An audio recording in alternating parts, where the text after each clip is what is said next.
Hi class 12 welcome back once again to inspire classes. और आज का सेशन हम लोग बना रहे हैं उन सभी स्टूडेंट्स के लिए जिनको प्रॉब्लम होती है death of a partner chapter में। और death of a partner chapter की शुरुआत हम लोग करेंगे आज सिर्फ बेसिक क्वेश्चन से। इंपॉर्टेंट है पार्टनरशिप चैप्टर में अगर हम डेथ के सीक्वेंस को देखें तो रिटायरमेंट के बाद ये सबसे छोटा और सबसे इंपॉर्टेंट टॉपिक माना जाता है, बट बोर्ड एग्जाम में अगर हम इसका वेटेज देखें तो ये बहुत ही क्रूशियल चैप्टर है। आपको 100% चांसेस हैं कि छोटे questions up to 4 mark questions death chapter से मिलेंगे और डेफिनेटली ये बहुत स्कोरिंग रहने वाला है। तो डेथ का जब हम कंसेप्ट समझते हैं तो हमें 3 चीजें समझनी है कि पूरे चैप्टर में board examination point of view से 3 चीजें इवैल्यूएटिव हैं। सबसे पहला, जिस पार्टनर की डेथ हुई उसका प्रॉफिट तब तक जब तक वो जिंदा है। नंबर 2, पार्टनर्स का कैपिटल अकाउंट ताकि हम ये जान सकें कि उसको टोटल पैसा कितना देना है। एंड नंबर 3, पार्टनर का लोन अकाउंट या एग्जीक्यूटर का लोन अकाउंट तब तक जब तक हमने उसे फाइनल पेमेंट नहीं करा। ये हमारा पूरा चैप्टर 3 सेशंस में समराइज होता है। आज हम लोग इसके पहले सेशन के बारे में बात करेंगे जिसमें सिर्फ और सिर्फ हम लोग प्रॉफिट निकालना सीखेंगे उस पार्टनर का जिसकी डेथ हुई है। तो शुरू करते हैं बिना टाइम वेस्ट करे। आइए देखिए, अगर मैं बात करता हूं डेथ चैप्टर में प्रॉफिट निकालने के बारे में तो आपको 2 चीजें बहुत इंपॉर्टेंटली समझनी पड़ेंगी। ठीक है, डेथ चैप्टर के प्रॉफिट निकालने के लिए आपको 2 चीजें बहुत इंपॉर्टेंटली समझनी है। Number 1, the time period. जो भी हमारा पार्टनर है, जिस भी पार्टनर की हमारी डेथ हुई है, वो कितने टाइम तक अलाइव था, यानी कि उसको प्रॉफिट मिलेगा, ही और she will be entitled to get the profit, लेकिन सिर्फ उतने टाइम पीरियड के लिए जितने टाइम पीरियड के लिए हमारा पार्टनर जिंदा था। तो अगर वो जिंदा था 6 मंथ्स के लिए तो उसे 6 मंथ्स का प्रॉफिट मिलेगा, वो जिंदा था 4 मंथ्स के लिए तो उसे 4 मंथ्स का प्रॉफिट मिलेगा। Number 2, method of calculating profit. Partners उसे किस मेथड से प्रॉफिट कैलकुलेट करके देना चाहते हैं, और हमारे सिलेबस के अकॉर्डिंग अगर हम मेथड की बात करें then we have 3 different methods. हमारे पास 3 मेथड्स हैं प्रॉफिट कैलकुलेट करने के। पहला मेथड है जिसे हम लोग बोलते हैं एवरेज प्रॉफिट मेथड, यानी कि हम पिछले कुछ सालों का एवरेज प्रॉफिट लेंगे और उसके बेसिस पे डिसीज पार्टनर जिसकी डेथ हुई है उसको प्रॉफिट कैलकुलेट करके देंगे। दूसरा मेथड है जिसे हम कहते हैं प्रीवियस ईयर प्रॉफिट मेथड, यानी कि हम ये एज्यूम कर लेंगे जितना प्रॉफिट हमें पिछले साल हुआ उतना ही प्रॉफिट हमें इस साल होगा और उसके बेसिस पे हम डिसीज पार्टनर को उसका प्रॉफिट दे देंगे। तीसरा मेथड है जिसे हम लोग बोलते हैं टर्नओवर मेथड। टर्नओवर मेथड का मतलब होता है सेल्स मेथड, यानी कि हम बिजनेस की सेल्स के बेसिस पे उस डिसीज पार्टनर को प्रॉफिट प्रोवाइड करेंगे। तो इन जनरल हमारे सिलेबस के अकॉर्डिंग हमारे पास ये 3 मेथड्स हैं जिनके बेसिस पे हम प्रॉफिट को कैलकुलेट कर सकते हैं उस पार्टनर का जिस पार्टनर की डेथ हुई है। अब सबसे पहले अगर हम बात करते हैं कि हमें प्रॉफिट निकालना है on the basis of average profit method, average profit method के बेसिस पे हमें प्रॉफिट कैलकुलेट करना है, तो क्या करेंगे? फर्स्ट स्टेप इज कि अगर हमें एवरेज प्रॉफिट मेथड एपीएम के अकॉर्डिंग प्रॉफिट निकालना है तो हमारा फॉर्मूला होगा प्रॉफिट, जो हमारा एस्टिमेटेड प्रॉफिट है not the actual one, is equals to average profit into जिस पार्टनर की डेथ हुई उसका शेयर इनटू जितने मंथ्स तक वो जिंदा रहा अपॉन 12।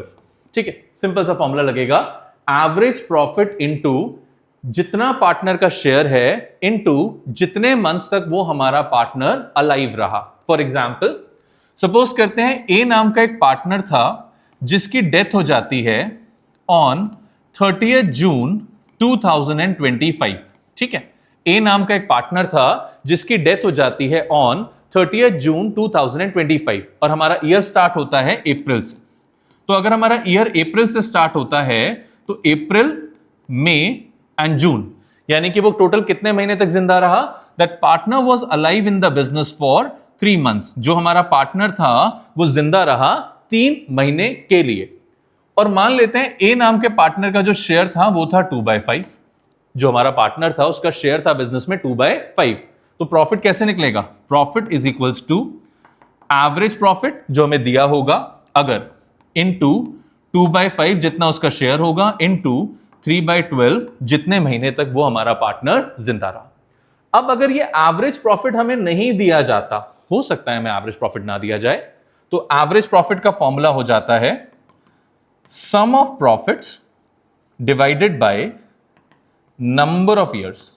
ठीक है, जितने साल का प्रॉफिट दिया होगा उसको हम नंबर ईयर्स से डिवाइड कर देंगे तो हमें हमारा एवरेज प्रॉफिट मिल जाएगा। तो ये एक सिंपल सा फॉर्मूला है to calculate the profit of the deceased partner. अभी हम इसको न्यूमेरिकली देखेंगे अगर यहां पे आपको कोई प्रॉब्लम नहीं है। नाउ एक छोटा सा क्वेश्चन ले लेते हैं।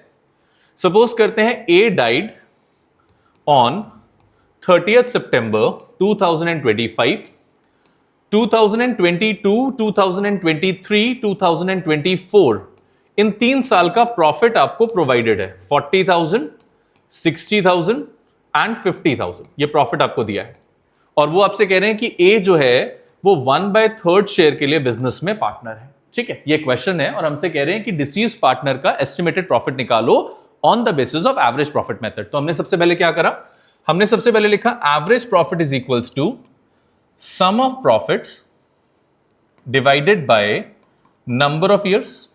ठीक है, हमने एवरेज प्रॉफिट का फॉर्मूला लिखा sum of profits divided by number of years. उसके बाद हमने सम निकाला 40,000 प्लस 60,000 प्लस 50,000 डिवाइडेड बाय 3। ठीक है, 3 से डिवाइड करा तो अब अगर इसको टोटल करें तो टोटल इज 1,50,000 डिवाइडेड बाय 3 तो एवरेज प्रॉफिट आ गया हम लोगों का 50,000। This is the average profit that we got. अब फॉर्मूला लगाया, the formula is profit is equals to average profit into partner का शेयर इनटू जितने मंथ्स तक वो जिंदा रहा अपॉन 12। ये फॉर्मूला हम लोगों ने पढ़ा। अब एवरेज प्रॉफिट अपन लोगों के पास कितना था 50,000 का, इनटू पार्टनर का शेयर कितना था 1/3, इनटू कितने महीने तक पार्टनर जिंदा रहा था हमारे क्वेश्चन के अकॉर्डिंग, अप्रैल मई जून जुलाई अगस्त सितंबर, 6 महीने के लिए 6/12। इसको सॉल्व कर लेते हैं। यहां से वैल्यू आ जाएगी 8,333। ये हमारा प्रॉफिट हो गया उस पार्टनर का जिस पार्टनर की डेथ हुई on the basis of average profit method. I hope ये क्लियर होगा, इसमें कोई बहुत बड़ा रॉकेट साइंस नहीं है, इट्स अ बेसिक थिंग। ठीक है, गॉट इट। अब इस क्वेश्चन में अगर क्वेश्चन हमसे कहता है pass the journal entry also, तो एंट्री भी पोस्ट कर देते।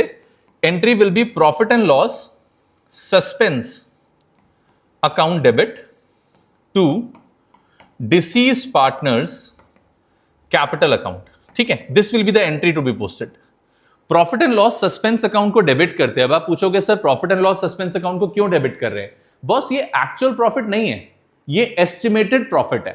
तो अगर एक्चुअल प्रॉफिट नहीं है इसीलिए हम यहां पे एक वर्ड लिख रहे हैं सस्पेंस, कि जब भी फ्यूचर में हमें एक्चुअल प्रॉफिट होगा तो इस अमाउंट को उस एक्चुअल प्रॉफिट से चार्ज कर लेंगे। और पार्टनर क्रेडिट क्यों हो रहा है? क्योंकि पार्टनर को यह प्रॉफिट मिल रहा है, जिसको प्रॉफिट मिलता है वो हमेशा क्रेडिट हो जाता है। ठीक है, तो एवरेज प्रॉफिट मेथड इतना ही है।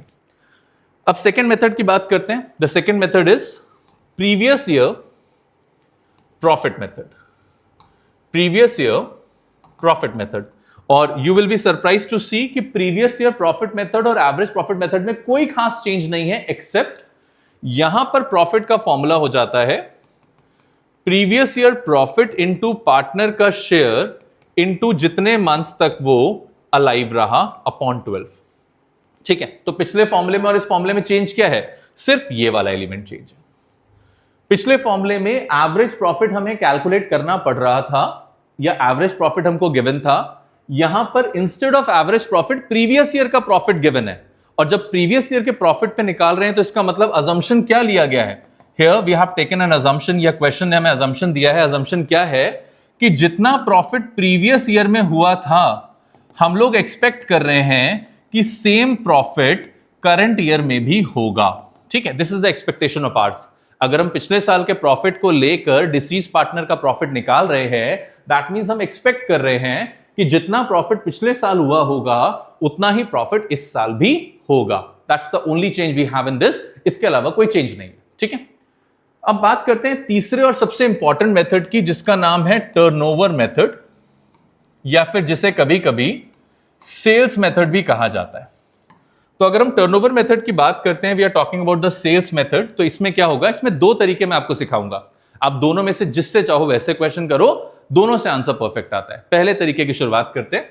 पहला तरीका is a simple formula, previous year profit upon previous year sales into sales of current year, जितनी ड्यूरेशन तक वो अलाइव था, till the duration he was alive, he और शी जो भी पार्टनर था वो जितनी ड्यूरेशन तक अलाइव था। This is the formula to calculate firm's profit. ये फर्म्स का प्रॉफिट कैलकुलेट करने का फॉर्मूला होगा। ठीक है, इसको एक बार दोबारा समझ लेते हैं। पिछले साल का प्रॉफिट डिवाइडेड बाय पिछले साल की सेल्स। हमने पिछले साल के प्रॉफिट को पिछले साल की सेल्स से डिवाइड करा, multiplied by sales of the current year. मैंने लिखा sales of the current year है, लेकिन सेल्स कितनी, जितनी ड्यूरेशन तक पार्टनर अलाइव था। फॉर एग्जांपल 1 अप्रैल को बुक स्टार्ट हुई, 30 जून को बुक्स क्लोज हो गई, तो सेल्स सिर्फ इन 3 महीने की होगी। यहां पर सिर्फ उतनी ड्यूरेशन की सेल्स होगी जितने महीने तक पार्टनर अलाइव था। तो अगर प्रीवियस ईयर के प्रॉफिट को प्रीवियस ईयर की सेल्स से डिवाइड करूं, उसको करंट ईयर की सेल्स से मल्टीप्लाई करूं, तो मुझे क्या मिलेगा, फर्म का प्रॉफिट मिलेगा। एक बार मुझे फर्म का प्रॉफिट मिल गया तो मैं फर्म के प्रॉफिट को मल्टीप्लाई कर दूंगा पार्टनर के शेयर से। That's it. फर्म के प्रॉफिट को मल्टीप्लाई कर दूंगा पार्टनर के शेयर से। अब आप में से कई बच्चे पूछेंगे, सर आपने शेयर से मल्टीप्लाई करा, टाइम क्यों नहीं लिया? मेरे बच्चे, जब ऑलरेडी सेल्स हमें उतनी ड्यूरेशन की दी गई है जितनी ड्यूरेशन तक पार्टनर जिंदा है, तो ये सेल्स ऑलरेडी उतने ही टाइम पीरियड की है, तो टाइम दोबारा क्यों लेना है? जब ऑलरेडी टाइम उतने ही ड्यूरेशन का लिया गया है जितने ड्यूरेशन तक पार्टनर जिंदा था, तो दोबारा यहां पे टाइम लेने की जरूरत नहीं है। ठीक है, तो एक तरीका तो ये है, आप ऐसे कैलकुलेट कर सकते हो, इसमें कोई परेशानी की बात नहीं है, वेल नोन मेथड है, हर बुक्स में आपको ऑलमोस्ट ऐसा मिलेगा। एक इसका क्वेश्चन ट्राई कर लेते हैं, फिर आगे बात करते हैं। ठीक है, क्वेश्चन ले लेते हैं, वो सिंपल सा। सपोज करते हैं ए नाम का एक पार्टनर है, ही डाइड ऑन 30 जून 2025। ए नाम का पार्टनर है, वो 30 जून 2025 को मर गया। 31 मार्च 2025 को हमारे बिजनेस में प्रॉफिट दिया गया है 1,20,000 का। अब 31 मार्च 2025 मतलब पिछला फाइनेंशियल ईयर, पिछले फाइनेंशियल ईयर का प्रॉफिट दिया है 1,20,000। पिछले फाइनेंशियल ईयर की सेल्स दे रखी है 12 लाख रुपए। ठीक है, पिछले फाइनेंशियल ईयर की, प्रीवियस ईयर की सेल्स दे रखी है 12 लाख रुपए, और हमसे कह रहे हैं कि 1 अप्रैल 2025 से लेकर 30 जून 2025 तक, यानी कि जब तक हमारा पार्टनर जिंदा था, 1 अप्रैल 2025 से लेकर 30 जून 2025 तक, जब तक हमारा पार्टनर जिंदा था, तब तक बिजनेस में सेल्स हुई है 2,50,000 रुपए की। ठीक है, ये उतनी ही ड्यूरेशन की सेल्स है जब तक हमारा पार्टनर जिंदा था। और ये जो ए है, हमारा ए नाम का पार्टनर है, इसका शेयर दिया गया है 2/5, ये इसका शेयर दे दिया गया। ठीक है, अब हमारे पास शेयर वगैरह सब कुछ आ गया है, तो अब इसे सॉल्व कर लेते हैं। सॉल्व करने के लिए एक फॉर्मूला लिखने की कोशिश करते हैं। फॉर्मूला क्या है हमारा? फॉर्मूला इज प्रीवियस ईयर का प्रॉफिट अपॉन प्रीवियस ईयर की सेल्स इनटू करंट ईयर की सेल्स। ये तो आया फर्म का प्रॉफिट, इनटू करेंगे पार्टनर के शेयर से, हमें मिल जाएगा पार्टनर का प्रॉफिट। ठीक है, तो क्या करते हैं, प्रीवियस ईयर का प्रॉफिट था 1,20,000, प्रीवियस ईयर की सेल्स थी 12 लाख, करंट ड्यूरेशन की सेल्स है 2,50,000, और पार्टनर का शेयर है 2/5। इसको बाहर लिख दिया। ठीक है, सॉल्व करें तो 0 से 0 कैंसिल, 0 से 0 कैंसिल, इसको डिवाइड करा 10 आया, इसको डिवाइड करा ये आ गया 25,000 इंटू 2/5, इसको सॉल्व करा 5 2 जा 10,000 रुपीज आ गया प्रॉफिट। यानी कि जो पार्टनर की हमारी डेथ हुई है, उस पार्टनर का प्रॉफिट सेल्स के बेसिस पे आ गया 10,000 रुपए। अब एंट्री कर लेते हैं, एंट्री वही हो जाएगी, P&L सस्पेंस अकाउंट डेबिट 10,000 रुपए to deceased partner's capital account 10,000 रुपए। तो दिस इज द वे जब आप सेल्स के बेसिस पे डिसीज पार्टनर का प्रॉफिट कैलकुलेट कर सकते हो। ये एक तरीका है, आई एम नॉट सेइंग कि this is the only way, ये एक तरीका है जो आप कर सकते हो, ट्रेडिशनली चलता है। अब इसका एक और मेथड भी है जिसमें 2 स्टेप्स इन्वॉल्व है, आपको आना चाहिए, क्वेश्चन डिफर करके आ सकता है। क्या है वो? इसी क्वेश्चन में लेते हैं, प्रीवियस ईयर का प्रॉफिट गिवन था 1,20,000, प्रीवियस ईयर की सेल्स गिवन थी 12 लाख। पहले बस इतने डेटा को यूज करेंगे। कैसे यूज करेंगे? स्टेप 1। स्टेप 1 में हम क्या करेंगे, सबसे पहले लिखेंगे profit percent is equals to profit upon sales into 100। ठीक है, दिस इज द पहला फॉर्मूला। सबसे पहला फॉर्मूला क्या लगाएंगे? प्रॉफिट परसेंट का। प्रॉफिट परसेंट कैसे निकलेगा? Profit upon sales into 100।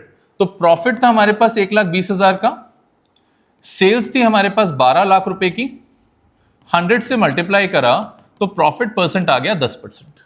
ठीक है, यानी कि हमारे बिजनेस में हम जो कुछ भी करेंगे हमारा प्रॉफिट परसेंट रहेगा 10%। अब देखिएगा second step, this was the first step. Second step, current year की ड्यूरेशन में जो सेल्स हमको प्रोवाइडेड थी वो थी 2.5 लाख रुपए, यानी कि इस साल 3 महीने तक पार्टनर ने 2.5 लाख रुपए की सेल करी है। अगर हमारे बिजनेस में प्रॉफिट 10% है, इसका मतलब हम जितनी भी सेल करेंगे उसका 10% प्रॉफिट होगा। तो हमने सेल कितनी करी है? 2.5 लाख, प्रॉफिट कितना होगा? 10%। तो प्रॉफिट हो गया हमारी फर्म का 25,000 रुपए। फर्म का प्रॉफिट आ गया 25,000 रुपए। अब फर्म का प्रॉफिट 25,000 रुपए है, पार्टनर का शेयर 2/5 था, इसको सॉल्व करा, कितना प्रॉफिट आया? 10,000। आप ऐसे भी कर सकते हो। तो दोनों तरीके सूटेबल है, दोनों तरीके बोर्ड के हिसाब से वैल्यूएटिव हैं, दोनों तरीकों में मार्क्स मिलते हैं, अलग अलग कंसेप्ट्स की तरह लोग पढ़ाते हैं, बट मोर और लेस ये सेम है। बस अगर आपने इतना कर लिया तो डेथ का भैया पहला टॉपिक हो गया, जिसमें हम एस्टिमेटेड प्रॉफिट देते हैं उस पार्टनर को जिसकी डेथ हुई है। हाँ, कई बच्चों का डाउट अभी आएगा कि सर लॉस होगा तो क्या करेंगे? लॉस होगा तो जो हम एंट्री पढ़ रहे थे ना, हम लोग एंट्री पढ़ रहे थे P&L सस्पेंस टू पार्टनर, इसको उल्टा कर देंगे, इसको रिवर्स कर देंगे। लॉस में एंट्री हो जाएगी पार्टनर टू P&L सस्पेंस। बस ये एक चेंज आना है, बाकी और कोई चेंज नहीं है। तो आई होप ये कंसेप्ट आपको समझ में आया होगा। अपनी टेक्स्ट बुक से प्रैक्टिस करिए, वर्कशीट से प्रैक्टिस करिए।